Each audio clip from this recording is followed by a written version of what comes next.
नमस्कार हरि प्रेमियों, आपका हमारे YouTube चैनल में स्वागत है।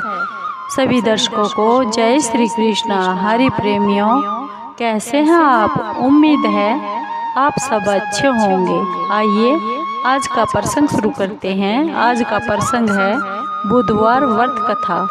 हरि प्रेमियों, उससे पहले अगर आप हमारे चैनल पर नए हैं तो प्लीज़ चैनल को सब्सक्राइब ज़रूर कर लीजिए और बेल आइकॉन को ज़रूर दबा लीजिए ताकि आप तक हमारे सारे नोटिफिकेशन पहुंचते रहे। हरि प्रेमियों, आपका भी सब्सक्राइब हमारे लिए बेहद मायने रखता है। हरि प्रेमियों, आइए कथा को शुरू करते हैं। हरि प्रेमियों, शमशापुर नगर में एक मधुसूदन नाम का एक व्यक्ति रहता था। वह बहुत धनी था। मधुसूदन का विवाह बलरामपुर नगर की एक सुशील और सुंदर लड़की संगीता के साथ हो गया। एक बार की बात है, मधुसूदन अपनी पत्नी को लेने बुधवार के दिन बलरामपुर चला गया।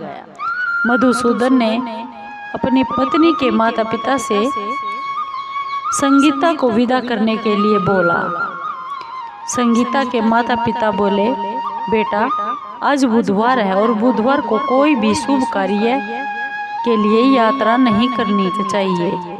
लेकिन मधुसूदन बिल्कुल भी नहीं माना और उसने ऐसी शुभ अशुभ बातों को ना मानने की बात बोल दी कि वह कोई भी ऐसी बातें नहीं मानता।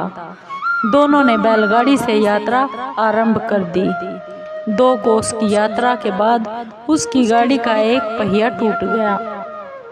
वहाँ से मधुसूदन और उसकी पत्नी संगीता दोनों ही पैदल चल पड़े और रास्ते में संगीता को बहुत प्यास लगी।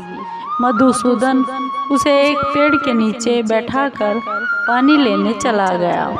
थोड़ी देर बाद जब मधुसूदन ढूंढकर कहीं से जल लेकर वापस आया तो वह बहुत बुरी तरह से हैरान हो गया, क्योंकि उसकी पत्नी के पास तो उसकी ही बिल्कुल वैसी ही शक्ल सूरत का दूसरा आदमी बैठा हुआ था। संगीता भी मधुसूदन को देखकर बहुत दंग रह गई। वह दोनों में कोई भी अंतर नहीं कर पाई। दोनों एकदम एक ही जैसी शक्ल सूरत के आदमी थे। मधुसूदन ने उस व्यक्ति से पूछा, भाई तुम कौन हो और मेरी पत्नी के पास तुम क्यों बैठे हो? मधुसूदन की यह बात सुनकर वह आदमी बोला, अरे भाई, तुम्हारा दिमाग खराब हो गया है। यह मेरी पत्नी संगीता है और मैं अपनी पत्नी को ससुराल से विदा करा के लाया हूँ।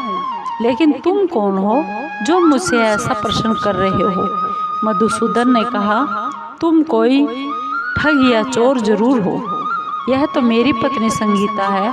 मैं इसे पेड़ के नीचे बैठाकर इसे प्यास लगी थी, इसके लिए पानी लेने गया था। इस पर उस आदमी ने कहा, अरे भाई तुम झूठ बोल रहे हो। संगीता को प्यास लगने पर जल तो मैं ही लेने गया। सिपाही उन दोनों आदमियों को पकड़कर राजा के पास ले गए और सारी कहानी राजा को सुना दी, परंतु राजा कोई भी फैसला नहीं कर पाया। संगीता भी उन दोनों में से अपने असली पति को बिल्कुल नहीं पहचान पा रही थी। राजा ने दोनों को जेल में डाल दिया और कहा, राजा के फैसले पर असली मधुसूदन बहुत डर गया। तभी आकाशवाणी हुई, मधुसूदन, तूने संगीता के माता पिता से जो बात कही थी कि मैं शुभ और अशुभ बातों को नहीं मानता, तुमने नहीं माना और बुधवार के दिन अपनी पत्नी ससुराल से लेकर आ गया।